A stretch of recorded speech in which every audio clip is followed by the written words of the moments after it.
Leader नहीं लोकसभा में जो लीडर वो होता है जो लीडिंग फ्रॉम द फ्रंट करे। वो हरामजादा हैदराबाद के लोगों को तो लीड नहीं करता। मुझे अयोध्या की बाबरी मस्जिद दो, 11 तारीख को बोलता है कि जो है ना हाँ, मैं और संदीप जो है हम मानेंगे, 13 तारीख को अपनी बात से मुकर जाता है। दीन इस्लाम में तो ऐसे आदमी को पे लानत भेजी गई है जो वादा करके वादे से पलट जाए। भाई असद अवैधी तुझे हमने इसलिए जिताया कि तू बाबरी मस्जिद की बात करे, चार मीनार की बात क्यों नहीं करता भाई तू?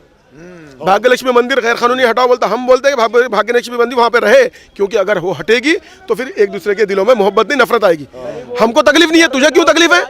तुझे क्यों तकलीफ है बे?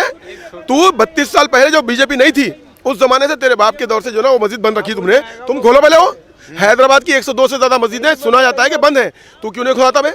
तू तो जो टीआरएस पार्टी है उसको तो तूने एक तरह से ब्लैकमेल कर रखा है। पुलिस के आईपीएस ऑफिसरों को, आईपीएस ऑफिसर आईएएस ऑफिसर जो जिनकी वजह से इनको ब्यूरोक्रेट्स की वजह से देश चलता है, इनको मजबूर कर रखा है सालों ने, नाक में दम कर रखा है। ये लैंड ग्रैबर आता है, ये कहीं तालाब की ज़मीन कब्जा करता है तो ये इनका आदमी फ़ोन करता है, साहब ने बोला कि उसको छोड़ा दो, इनको छोड़ दिया। ये आता है खबरस्तान का जो ना ज़मीन खाता है, साहब ने बोला छोड़ दो, छोड़ दिया। अबे फिर पुलिस वाले करेंगे क्या? एक आईपीएस ऑफिसर बना है, उसने अपनी जिंदगी में कुछ उसूल मूल्य सिद्धांत बनाए हैं, उसके मूल्य सिद्धांत तो कचरे के डब्बे में जा रहे हैं। अरे उसको उसकी ड्यूटी करने दो ना। हैदराबाद में बेहतरीन कमिश्नर है अंजनी कुमार जी, और उनसे पहले जो कमिश्नर थे नरसिंह कुछ नाम था, अब जो डीजीपी हैं, और साइबराबाद के कमिश्नर हैं, और अभी जो दूसरे और एक कमिश्नर थे जो साइबराबाद के हैं और एक कमिश्नर। इन लोगों को मैं खुली बात बोल रहा हूँ, इन लोगों को एक तरह से प्रेशराइज किया जाता है अपनी गंदी पॉलिटिकल गेन्स को और अपने माइलेज को हासिल करने के लिए, जहाँ पर खबरस्तान शमशान घाट की ज़मीनें, खबरस्तान की ज़मीनें, तालाबों की ज़मीनें, और मुर्दों को बड़े बड़े हॉस्पिटल से ना मुर्दों को, मर्द आदमी की लाश 5 लाख में, औरत की 20 लाख में कहाँ पर दी जाएगी? ये सुना जाता है। तहकीक आप लोग कराएं कि भाई लड़की की लेडीज़ की लाश होगी तो 20 लाख में किसको देंगे? गायनेकोलॉजिस्ट को देंगे। वो 6-8 लड़कियाँ मिलकर गायनेकोलॉजिस्ट उसके ऊपर रिसर्च करेंगी। भाई ये मुर्दा माफिया, लैंड माफिया, खबरस्तान माफिया, शमशान घाट माफिया, ये सब माफिया तो चला रहे हो तुम। फिर तुम अपने आप को दाढ़ी रख करके बड़े शरीफ मुसलमान बनते हो, सिर पर तुम जो है ना टोपी रखते हो, उस पर जो अल्लाह के रसूल के जूते की नाल रखते हो। क्या कभी अल्लाह के रसूल ने बोला कि मेरी जो जूती है उसकी पिक्चर बना के सिर पर लगाओ? किसको बेवकूफ़ बना रहा? भाई मैं भी मुसलमान हूँ, तेरे उतनी बड़ी दाढ़ी नहीं है मेरे पास, लेकिन ईमान तेरे से मजबूत है और हलाल खाता हूँ, किसी पे जुल्म नहीं करता, किसी को तकलीफ नहीं देता। तो तुम भी वही करो। तुम्हारे में अगर ईमान है, वो फाड़ के फेंक के क्या नाटक बता रहे हो? फाड़ के क्या फेंक रहो? जमहूरियत वो है जहां पर 10 अगर गलत लोग भी खड़े हुए हैं और अगर 6 अगर सही लोग हैं तो 10 की मानी जाएगी। तुम being a parliamentarian of Hyderabad constituency, तुमने हैदराबाद के लोगों को एनआरसी के बारे में जागरूकता दिलाई? तुम नाटक कर रहे हो। तुम गवर्नमेंट को एक बात बोलता हूं मैं, सेंटर से जो फंड आएगा असदुद्दीन ओवैसी को, वो तो नरेंद्र मोदी जी की ही कैबिनेट देगी ना। अबे तुम्हारे में ये सलाहियत ही नहीं है। तुम जो नरेंद्र मोदी को ये बोलते हो, वो गिन देते हो। मैं तुमको कुरान सिखाता हूँ, अगर तुमको कुरान नहीं मालूम तो कुरान सिखाता हूँ, जहाँ पर अल्लाह ताला नरेंद्र मोदी की भी इज्जत करने के लिए बता रहे हैं। कुरान में आयत सुन लो सब लोग, क़ाल अल्लाह ताला फ़िल कुरानिल हकीम व आतिउल्लाह व आतिउर रसूल व उलुल अम्री मिनकुम। अब यहाँ पर जो उलुल अम्री मिनकुम है, ये समझ लें सब लोग। उलुल अम्री मिनकुम यानी कि अमरियत, यानी कि जो हाकिम होता है, रूलर होता है, उसकी रिस्पेक्ट करो बोला गया है। जब तक कि वो तुमको कुफ्र पे और शिर्क पे मजबूर ना करे। प्राइम मिनिस्टर नरेंद्र मोदी ने तुमको कब बोला है तुम हिंदू बन जाओ? हाँ, तुम हर बात में वो मोदी ने ये बोला, योगी ने ये बोला। अबे योगी है उत्तर प्रदेश में, तू है हैदराबाद में, अभी तो तू मिनिस्टर नहीं बना, तू नाटक क्यों कर रहा भाई? अल्लाह के वास्ते तू समझ। हाँ भाई एक बात समझ लो, अगर तुमको ईमान है तो तुम क्या करो, अपने ज़मीर की आवाज़ पे, अपने अंतरात्मा की आवाज़ पे तुम ये करो कि हैदराबाद की जनता ने मुझे जिताया। हैदराबाद की जनता के लिए जो सेंटर से जो फंड आता है, वो फंड जो है ना वहाँ से ला के वहाँ पर डिसबर्समेंट करो। और ये मालूम है अब क्या कहा उन्होंने? एक नई बात सुनी थी मैंने, फिर मैंने कंफर्म किया उसको। इन्होंने 100 करोड़ जो उनको हर साल मिलते हैं, उसमें से 100 करोड़ खर्च करके हिसाब ही नहीं बताया। अब दूसरी बार कहाँ मिलेंगे 100 करोड़ भाई? हाँ, और तुम पेपर फाड़ के हीरो बनते हो। तुम बताए पार्लियामेंट में कि तुमने जो 100 करोड़ लिया था उसका हिसाब ही नहीं दिया। अब नहीं दिया तो दोबारा मिलेंगे ही नहीं पैसे, तो तुम्हारे बाप की जागीर है वो। हमने तुमको जिताया इसीलिए कि तुम 100 करोड़ कहीं दबा दो और जो ना 100 करोड़ का हिसाब मत दो, और बाकी के जो 5-4 साल के और 400 करोड़ वो हमें ना मिले। बीइंग ए पार्लियामेंटेरियन, तुम्हारे बारे में लोग बहुत बड़ी गलतफहमी में है। क्यों? मिनिस्ट्री मीडिया तुमको जो है ना हीरो बना के बता रही है, लेकिन तुम हीरो नहीं हो, तुम विलन हो, सारे देश के विलन हो। मैं सारी भारत की सारी जनता से, हिंदुस्तान की सारी जनता से एक बात बोलूँगा, देश हित में अगर खड़े ना है, काम करना है, तो असदुद्दीन ओवैसी जैसे और दूसरी कौमों में इनके जैसे जहर फैलाने वालों से बचें, तभी हमारा देश बच पाएगा। और हम इस बात की कोशिश करें कि देश के नौजवानों को मायूस ना करें। और नागरिकता बिल के बारे में भी एक बात बोल दूं कि सभी, मैं होम मिनिस्टर अमित शाह जी को भी, प्राइम मिनिस्टर नरेंद्र मोदी जी को, आप लोगों से भी मैं रिक्वेस्ट करना चाहता हूं कि अल्लाह रब्बुल इज़्ज़त ने, भगवान ने आपको एक पदवी दी है, उसको अच्छी तरह से यूज़ करें। हर दौर में लीडरों से गलतियां होती हैं, चाहे मनमोहन सिंह जी हो, चाहे वो जो भी हो, नेहरू जी, हर एक से होती है, इंसान है। लेकिन एक रिपोर्ट कार्ड देखा जाता है कि किसने कम गलतियां की।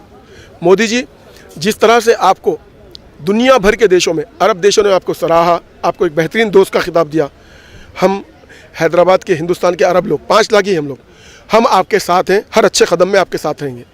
हमारी आपसे रिक्वेस्ट है कि आप एक ऐसी ट्रांसपेरेंसी का काम करें एनआरसी के बिल में, जो लोग जो इसमें इल्ज़ाम लगा के अफवाह फैला रहे हैं, लोगों का माहौल ख़राब कर रहे हैं, वहाँ पर आप ऐसी ट्रांसपेरेंसी लाएं कि हर पार्लियामेंटेरियन को और हर असेंबली के एमएलए को इस बात के लिए आप मजबूर करें कि तुम अपने एरिया के लोगों की नागरिकता का जो रिकॉर्ड है उसको सही करोगे। क्यों ये भी बोलता हूँ मैं, ये किस लिए बोल रहा हूँ मैं समझ लो। हैदराबाद में असदुद्दीन ओवैसी के 7 हल्कों में नॉन मुस्लिम हिंदू लोग, नॉन मुस्लिम समझ लो, उनमें से एक हल्के से किसी के 50,000 निकल दिए, किसी के 40,000 निकल दिए, किसी के 30,000 निकल दिए। भाई क्यों भाई? एक इस्लामी मुल्क है हिंदुस्तान, तुम्हारे बाप की जागीर है, ये क्या गेम खेल रहे हो तुम? तुम्हारी अपनी पार्टी के ऑफिसों में बैठ के तुम नाम कटा रहे हो लोगों के। मैं 2015 से मैं जो है ना इनकी गलत पॉलिसियों के खिलाफ बात कर रहा हूँ। मैं चाहता हूँ कि भाई इनको एक्सपोज किया जाए, इनको बिठाया जाता है। जब हम बोलते हैं भाई इनके बारे में, ओ असद ओवैसी के बारे में, नहीं, क्यों भाई? दामाद है तुम्हारा? कौन है असद ओवैसी? एक तरह से मेरे अपने नज़रिए से देशद्रोही हो गया हूँ। कैसे देशद्रोही है? जो इंसान, अल्लाह के रसूल ने फरमाया, मोहम्मद सल्लल्लाहु अलैहि वसल्लम ने, हुब्बुल वतनी मिनल ईमान, देश से प्रेम करना ईमान की अलामत है। अगर इनको देश से प्रेम होता तो ये बोलते कि भाई ये जो भाग्यलक्ष्मी की मंदिर है ये रहे यहीं पे, मुझे इससे कोई तकलीफ नहीं, बल्कि मैं इसकी हिफाजत करूँगा। मेरे मुसलमानों ने बोला मुझे मस्जिद खोलूँ तो मैं मस्जिद खोलूँ। मस्जिद तो साले खोलते नहीं, और तुम जो है ना अपने आप को देश के प्रेमी बताते हो ये बोल के कि भाग्यलक्ष्मी मंदिर हटाओ। क्यों हटाए भाई? जब तुम हम नहीं चाहेंगे तो फिर हटाने की ज़रूरत क्या है? ज़रूरत है हमको रोज़गार की, ज़रूरत है हमको शिक्षा की, ज़रूरत है हमको अच्छे हॉस्पिटल्स की। जिस तरह से यहाँ की एक अरविंद केजरीवाल गवर्नमेंट, स्टेट की गवर्नमेंट में जिस तरह से इन्होंने पानी की अच्छी सहूलत दी है, लाइट की, गलतियाँ होती होंगी इनसे भी, लेकिन मैंने देखा जनरली सेंटर में जैसा कि मोदी जी को जिताया है, ये लोगों ने मतलब ये बात समझी है कि भाई ये कर सकते हैं, मौका देना चाहिए। तो उसी तरह से मैं चाहूँगा कि हैदराबाद की भी गवर्नमेंट बिना किसी असदुद्दीन ओवैसी के प्रेशर में आए गुड गवर्नेंस का काम करे। जिस तरह से प्रियंका रेड्डी के मामले में वो लोग भाग रहे थे, पुलिस ने उनको मार दिया, तो किसी के भी प्रेशर में आए बगैर ये काम किया तो सारे देश में हर किसी को समझ में आया। लोग खुश हुए कि नहीं हुए? ईमानदारी से बोलना, खुश हुए ना? तो उस तरह से पुलिस को भी ईमानदारी से, आज़ादी से रहने दो, और पुलिस वालों को भी बोलूँगा हराम की मत खाओ, नहीं तो तुम्हारे बच्चे, किसी को लकवा होगा, किसी को कैंसर होगा, किसी को बड़ी बड़ी बीमारी होंगी। ईमानदारी की खाओ। और स्टेट की गवर्नमेंट से भी मेरी रिक्वेस्ट है कि पुलिस वालों को अच्छी सैलरी दो ताकि वो करप्ट प्रैक्टिस से बचे रहें। और इन्हीं बातों के साथ मैं आप लोगों से विदा लेना चाहता हूँ। मेरा नाम है एडवोकेट अब्दुल्ला बिन अली अहमद, मैं फिजियोथेरेपिस्ट हूँ, कोच। संदेश और दीजिए, जैसे ये प्रधानमंत्री जो है सबका साथ सबका विकास लेकर के चल रहे हैं और उनका एजेंडा भी है, और वो लेकिन मेरा नाम अब्दुल्ला बिन अली अहमद, लेकिन अब्दुल्ला बिन अली जलील, जहाँ कहीं भी मैं बारका से हैदराबाद का असद ओवैसी का, जबकि अभी करने दीजिएगा।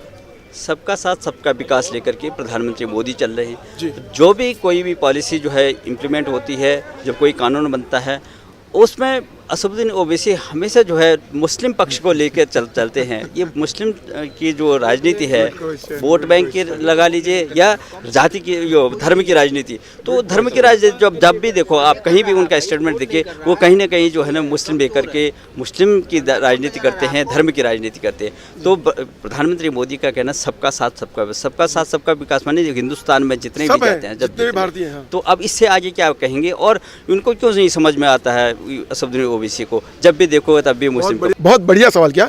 मैं एक बात बोल देता हूँ, मोदी जी के बारे में एक बात बोलता हूँ, जिसकी जलती हो जले।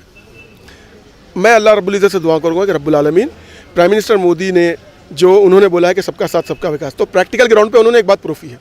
देश नहीं बल्कि देश के बाहर भी उन्होंने सबका साथ सबका विकास के तौर पे कतर, सऊदीया, अपने बहरीन, अफगानिस्तान, दुनिया के बहुत सारे मुल्कों को इन्होंने मिलकर लेकर के जोड़ा है।